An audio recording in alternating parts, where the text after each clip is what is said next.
नमस्कार. कसे आहात सर्वजण? आज आपण करणार आहोत भ्रामरी प्राणायाम. प्राणायाम हा तुमच्या मनाला एका क्षणात शांत करण्यासाठी अत्यंत प्रभावशाली आहे. मनाची होणारी चिडचिड, राग, संताप, निराशा, काळजी यापासून सुटका मिळण्यासाठी हा एक सर्वोत्तम श्वसनाचा व्यायाम आहे. हे करायला एकदम सोपे आणि कुठेही बसून तुम्ही हा श्वसनाचा व्यायाम करू शकता. तुम्हाला झटपट तणावमुक्त होण्यासाठी भ्रामरी प्राणायाम अत्यंत उपयोगी आहे. या प्राणायामाचे नाव भारतीय काळ्या भुंग्यावरून पडलेले आहे. भ्रमर, ज्याला त्या भुंग्याला भ्रमर म्हणतो, भ्रमरवरून भ्रामरी प्राणायाम हे या प्राणायामाला पडलेले आहे. भुंग्याच्या भुनभुनण्याचा जसा आवाज येतो त्याप्रमाणे या प्राणायामामध्ये आपण हमिंग साऊंड काढत असतो आणि यावरून आपल्याला लक्षात येते की या प्राणायामाचे नाव भ्रामरी प्राणायाम का पडले आहे. आता भ्रामरी प्राणायामचे फायदे काय आहेत? तर मानसिक ताण, संताप, अस्वस्थता, राग, चिडचिड यापासून आपल्याला झटपट सुटका मिळते हा प्राणायाम केल्याने. या प्राणायामामुळे आपले अजान चक्र ऍक्टिव्हेट होते. हे आपल्या दोन्ही भुवयांच्या मध्ये असते, याला आपण तिसरा डोळा असं सुद्धा म्हणतो. याच्या ऍक्टिव्हेट होण्यामुळे पिनेल ग्लॅंड ही ग्रंथी ऍक्टिव्हेट होते आणि याच्यापासून एक हार्मोन निघते मेलाटॉनिन, आणि मेलाटॉनिन हार्मोन चांगल्या प्रकारे निघाले की आपली झोप सुधारते आणि आपण तणावमुक्त होतो.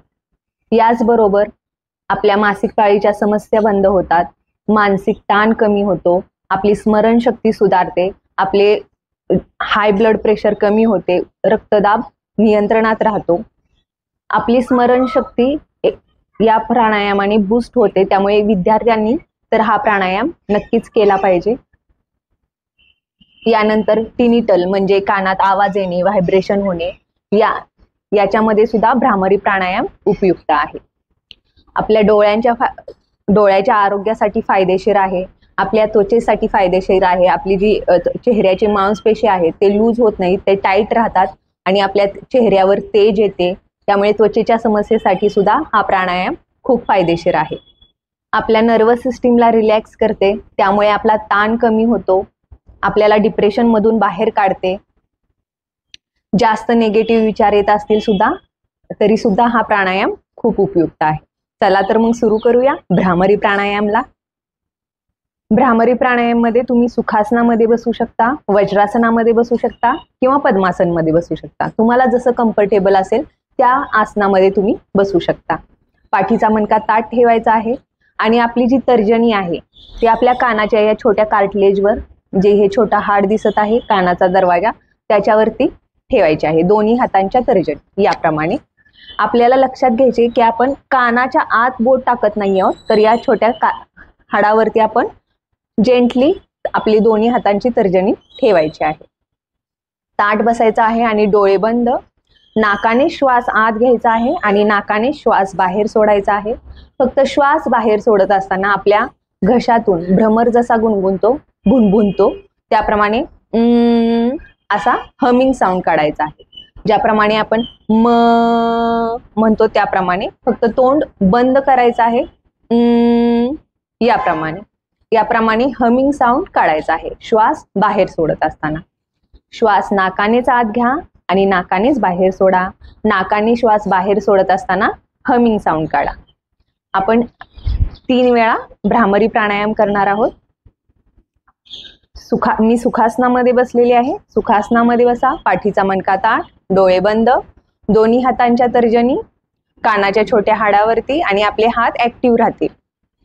कोपर सरळ ठेवा ज्यामुळे छाती खुली राहील आणि श्वास बाहेर सोडत असताना आपली तर्जनी तुम्ही जेंटली आत बाहेर करू शकता किंवा ठेवली जस्ट तरी चालेल, पण जेंटली आत बाहेर केल्याने तुम्हाला भ्रमर जसा भुनभुनतो त्याप्रमाणे आवाज येईल, हमिंग साऊंड. डोळे बंद, हात ऍक्टिव्ह, दोन्ही हाताच्या तर्जनी कानाच्या दरवाजावरती. श्वास आत आणि बाहेर.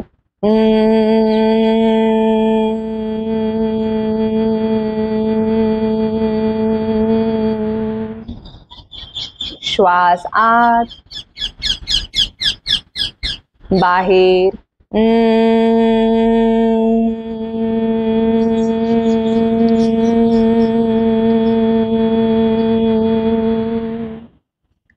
श्वास आत बाहेर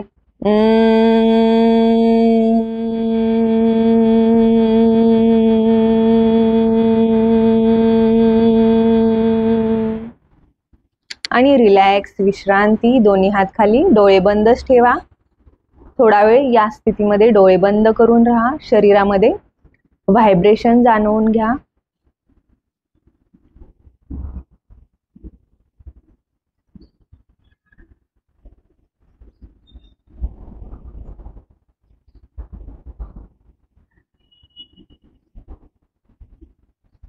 आणि हसत मुखाने सावकाश डोळे उघडू शकता.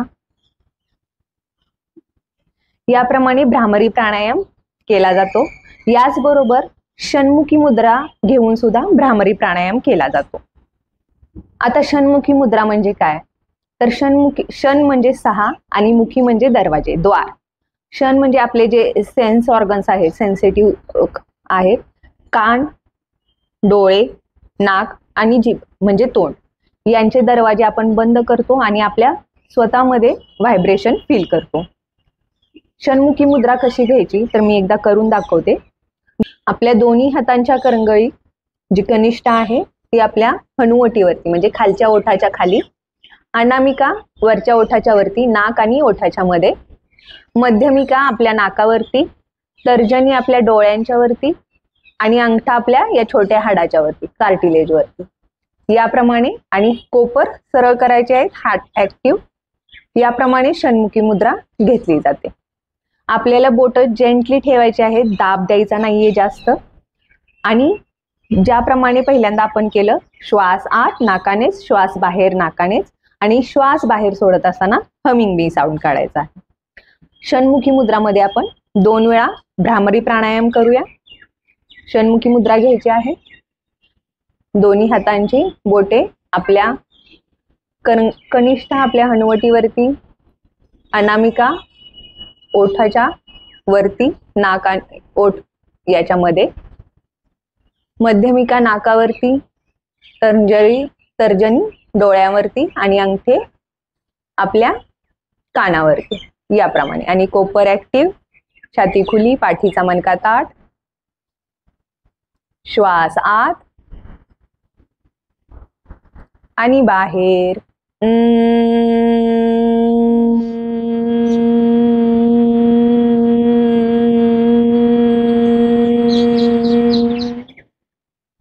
श्वास आत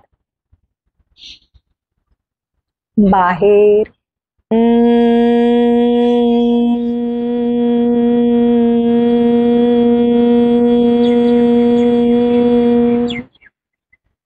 आणि रिलॅक्स विश्रांती. दोन्ही हात खाली गुडघ्यांवरती. थोडा वेळ या स्थितीमध्ये थांबा, डोळे बंद करा आणि आपल्या शरीरामध्ये व्हायब्रेशन होत आहे असा अनुभव करा. चेहऱ्यावर स्मित हास्य.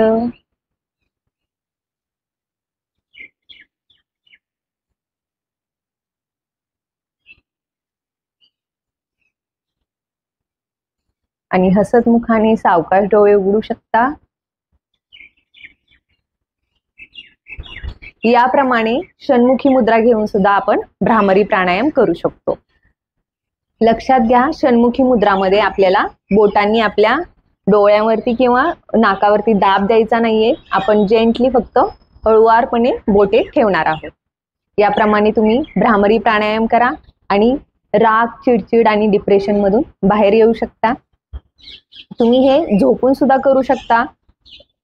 एका उजव्या कुशीवरती झोपून भ्रामरी प्राणायाम करू शकता. फक्त त्यावेळेस भ्रमर जसा भुणभुणण्याचा आवाज काढतो त्याप्रमाणे आवाज करायचा आहे. कोणत्याही हाताची मुद्रा घ्यायची नाही.